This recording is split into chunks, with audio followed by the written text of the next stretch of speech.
meaning when your competitiveness is low, you're typically looking at major issues around corruption. Yeah. So in a way it seems almost intuitive, but in fact the link is there, and I think it needs to be explored further to be able to really help government and to help development, as you say, get on the right track.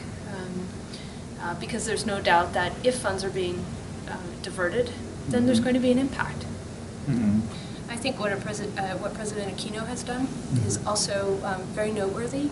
It takes time for reform, but he sent a very clear message. He took that message to our annual meeting in Davos in 2013 and gave a very good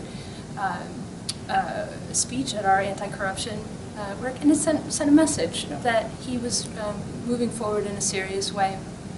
There are also efforts that we can point to in Malaysia with the new Minister of Integrity, who's done some great things, and the Malaysia Institute of Integrity, and nascent activities in Indonesia, in Thailand, and even in Myanmar, where they're talking more and more about the need for transparency. So I think it's starting on a scale that we haven't seen, and that we wouldn't have seen even 5 years ago. The highest priority were around enforcement of laws and regulation. So many countries have very good laws on the books prohibiting corruption. The question is, are they followed and are they enforced? And particularly from the business community perspective, this is important in terms of creating a level playing field. What are the requirements and are they enforced? So that's one issue. Secondly, I would say it's the issue of transparency. And this is where technology really plays a role.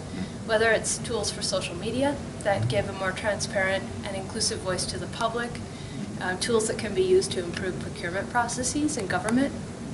So that might help with improving investments in infrastructure, for example, when technology can be used to take the middleman out of delivering funds from the public sector to the private sector. And then there are other technologies that can be used generally to increase the transparency, whether it's tracking certain types of goods or even putting controls in a supply chain, which is a very important issue, again, for business.